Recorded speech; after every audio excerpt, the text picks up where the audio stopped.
जय सियाराम, जय हनुमान।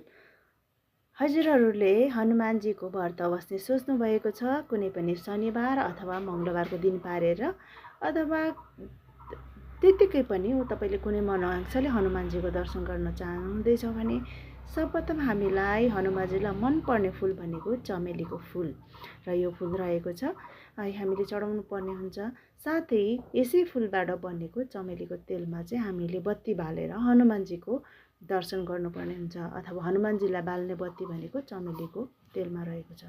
त्यसै गरेर यो सेड भएको पानको पत्ता पनि हामीलाई आवश्यक पर्छ उहाँलाई चढाउनको लागि अथवा हनुमानजीलाई खुसी बनाउनको लागि।